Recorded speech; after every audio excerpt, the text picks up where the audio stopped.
Since welcoming agro-giant Monsanto into the country in 1996, Argentina has become the world's largest soybean producer. Today, nearly 100% of its soy crop is genetically altered, with Monsanto providing much of the pesticides used in the country. But we're now learning that this overabundance of chemicals isn't just confined to Argentina's crops. A new AP report shows that they're having enormous effects on the 12 million people who live in the country's farm belt. The AP has documented dozens of cases around the country where poisons are applied in ways that are contrary to existing laws. Pesticides are showing up in the soil and drinking water, and a government report found 80% of children surveyed had traces of pesticide in their blood. As a result, people are becoming very sick. In Santa Fe, Argentina, cancer rates are 2 to 4 times higher than the national average. And in another province called Chaco, birth defects have quadrupled. But Monsanto denies that health problems in the country are caused by its pesticides. A spokesman tells the AP, quote, "The absence of reliable data makes it very difficult to establish trends in disease incidence and even more difficult to establish causal relationships. To our knowledge, there are no established causal relationships." However, many in Argentina are calling on Monsanto to take responsibility for their products, which more and more people are protesting. To discuss this, along with the latest news on the GMO front, I was joined earlier by Elizabeth Kucinich, Director of Policy at the Center for Food Safety. I started by asking her why GMOs require the use of such strong chemicals. They're actually developed by chemical companies, not necessarily as you would be led to believe to increase yields or to increase nutrition, but really to be able to withstand and resist chemicals. So there are plants that are pesticide-resistant crops, such as Roundup-ready crops that you hear about, and there are also those that actually produce pesticides themselves. So it's the chemical companies really that have made this wonderful business model for themselves, in that they create a seed that is resistant to the types of chemicals that they want to apply to them. So for example, Roundup-ready corn is resistant to Roundup, which is the chemical that goes on it, or glyphosate, which is actually called. So we see that it's just an actual partnering of the two technologies. Wow. Well, what kinds of effects are these pesticides having on human health? And, why are we really learning about them now, sort of 15 years after they were initially put into use in Argentina? Yeah, well, actually, all across the world, we've known about pesticide poisoning. It's an everyday occurrence, very sadly, among farm workers and people who live in rural communities that are neighboring fields and plantations that are being sprayed with pesticides. So we've known about it for a long time. It is a big issue in the United States as well as in countries like Argentina that you've just brought up. But I'm very glad that people are actually listening to it and actually becoming more aware of it now. Absolutely. And of course, Monsanto is rejecting this claim outright, saying that the pesticides are not causing this, that there's no causal link. They say the absence of reliable data means it's difficult to establish that link. So what do you make of that argument?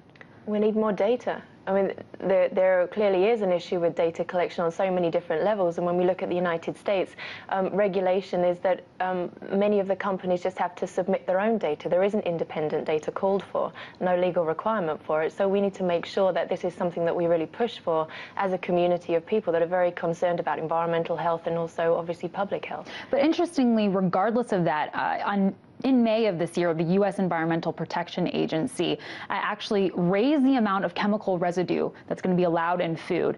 And they concluded this based on studies done by Monsanto and only by Monsanto.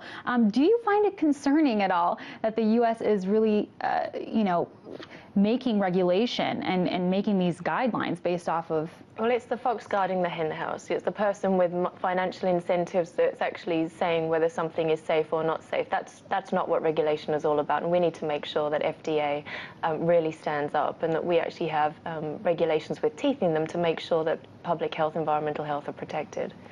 Sure. Let's switch gears to another country, Mexico, which is making waves for banning genetically modified foods outright. How big of a win is this? And do you think this decision really could have implications for the anti-GMO movement within the United States, considering the countries border each other? You know, there are many countries that have different levels of bans of different GMO crops, and the Mexico suspension is obviously a move in a good direction in that it will cause for a lot of more conversation, just like you and I having. But in reality, there have been bans that have been put in place that have been overturned relatively quickly, much as that have been put in place through judicial responses. And we need to make sure that industry doesn't pressure governments, that we make sure that actually public dialogue goes to the point that we really do have regulation, as I said before, that has some kind of teeth to make sure that public health is protected. And we look as well at trade laws such as NAFTA. Yucatan Peninsula had a ban put in place, but it was overturned because Monsanto were threatening that they would sue for damages of potential future losses as ruled in NAFTA. So we have to make sure that our trade agreements also don't undermine our future protections. Absolutely. And let's talk about the United States, because it seems like more and more states are really taking the initiative to ban GMOs, or at least label them. Can you talk about what's specifically going on in the state of Washington, and how that really compares to what we saw happen in California? What kind of outcome do you think we'll see there? So Washington State right now has an initiative, I-522, that's on the ballot. The ballots have all gone out, so hopefully people are mailing them back in saying, yes, we want GMO labeling. There's an enormous amount of money that's being pumped in by industry and Grocery Manufacturers Association, which represents big food, trying to stop people from being able to know what is in their food and the processes that have gone into growing their food. We need to stand up for everybody's right to know, because we don't know the long-term effects of these things, but we do have the right to know the ways in which our food is produced and the levels of pesticides that we may be exposed to. And when we look at the kinds of foods that there are, just general labeling, we see organic, we see in supermarkets conventional. We don't see GMOs, but we can understand that if we're looking at a corn or a soy product particularly, that it will generally be genetically modified unless it says non-GMO or organic. And when we look at these three systems of agriculture, we can see that GMOs really, because of the partnering of the chemical applications with seed development, that they would be extremely contaminated with pesticides, conventional would be moderately contaminated, and organic would be minimally contaminated and is about as pure as we can get in the United States. So just as a general guide for people, we need to make sure that if and where possible, you buy organic. Absolutely. Well, there's certainly a huge momentum right now that we're seeing all over the world. And so hopefully that momentum continues. Absolutely. I do appreciate you coming on and sharing your insight. Elizabeth Kucinich, Director of Policy at the Center for Food Safety. Thank you. Thank you.